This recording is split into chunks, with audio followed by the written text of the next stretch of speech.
Monday, Tuesday, went into hospital. Yeah, so, yeah, a week now. A week.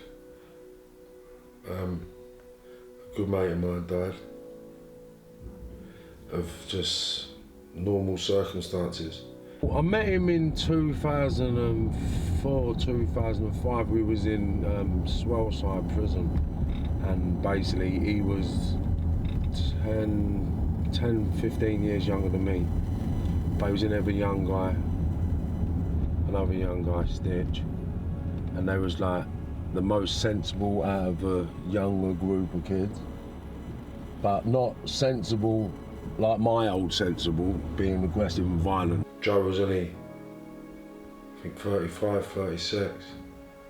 Or he might have even been 37 this year. And they was actually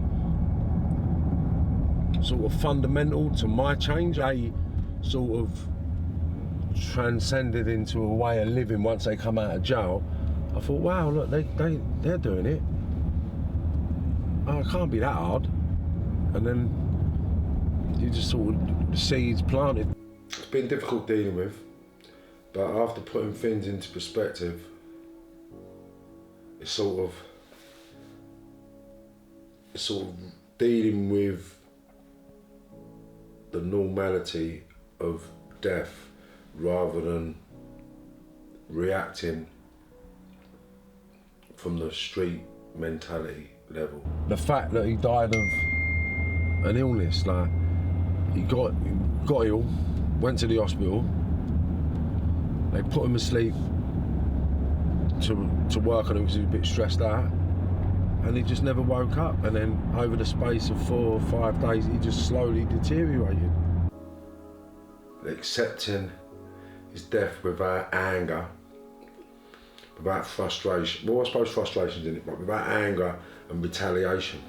Someone would have been held accountable for his death, so you could actually do something about it, whether it was right or wrong, it didn't matter, but you could vent, you could get it out, this happened, that happened, we've done this, we've done that, and this fucking, and then there's a bit of resolution, there's a bit of comfort, everybody relaxes and everybody's happy sort of thing.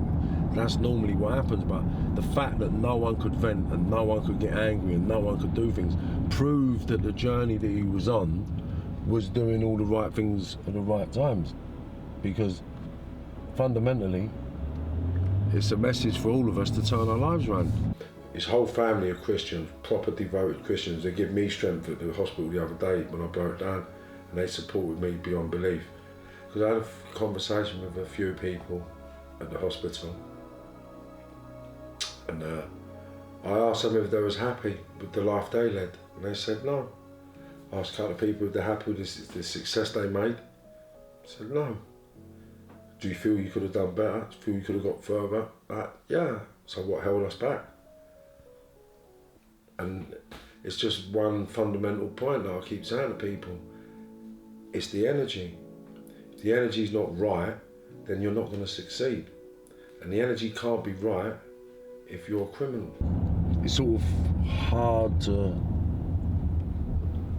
sort of accept. Like, I don't know. It's like, and it's becoming more obvious that everybody needs to change their lives around. These things just keep going over and over and over and over and over and over again in my head. Why can't everybody see it?